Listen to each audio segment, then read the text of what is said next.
Notikums bija saorganizēts vietā, kur neviens pirmās formulas fans nav pūtis taurē un karogs vicinājis. Vietā, kur tikai paši F1 speci testē savas raķetes. Tas ir Paul Ricard testa poligons Francijā.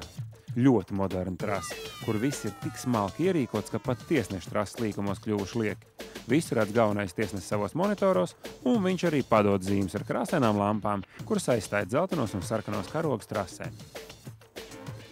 Diena sāks ar to, ka visiem 7 no rīta jāsapucējas īstu braucēju drēbēs. Kombinzons, zābaki, balaklava un ķiveri. Jau te varēja redzēt, ka dažs labs šādu inventāru velk mugurā pirmo reizi. Bet mēs kaunā nepalikām. Oskaram ir vairāk gadu pieredze Latvijas čempionātā kartingā, tā kā ar asfaltu un ātrumu esam draugos. Ja jau saģēra, kaut kāda braukšana būs.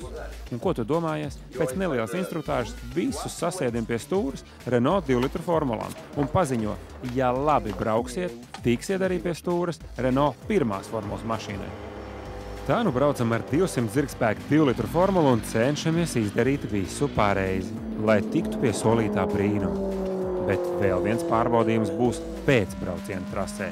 Fizioterapeits veiks medicīnisko pārbaudi un noteiks, kuram vispār pietiek veselības, lai sēstos Formula 1.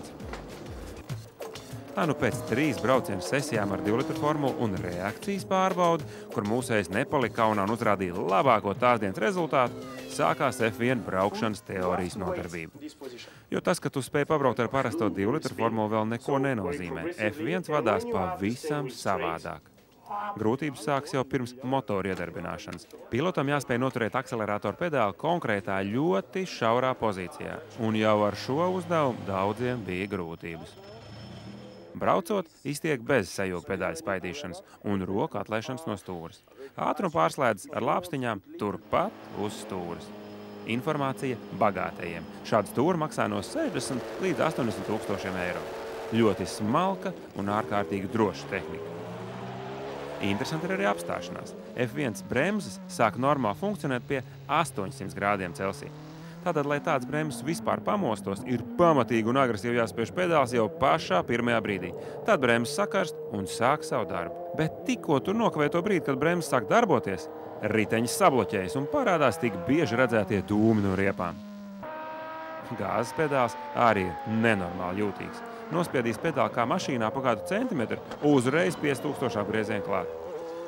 Nav viegli ar tādu cimperlīgu mašīnu braukt, bet šausmīgi interesanti.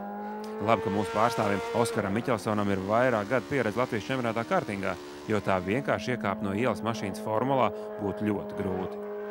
Tā no F1 braucienam paredzētais laiks strauji ir galā, un tagad ejam pie telemetrijas, lai uzzinātu, cik ātri ir braukts.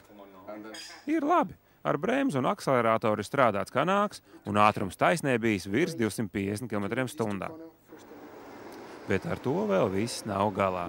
Lai pašiem nerastos doma, ka pēc dažiem apļiem ar F1 visi ir baigie Šumaheri, tiek izsniegts 2-vietīgās F1 mašīnas, un ar tām viesis izvizinās pieredzējuši profesionāli braucēji.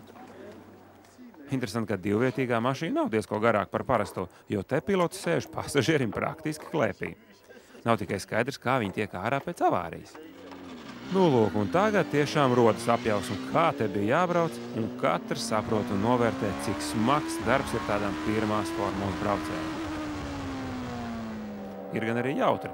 Tas, ka sēžoties 2-vietīgajā mašīnā, tev rokās iedod tādu podziņu, kas visu laiku jātur nospiest.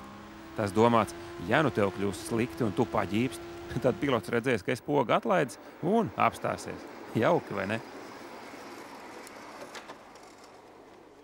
Nu, lūk, te arī piedzīvojums ir galā un varam ierakstīt savā CV. Ar pirmo formulu ir izbraukts. Ja vēl kādam šajā valstī tas ir izdevies, padodiet ziņu, būs par ko parunāt.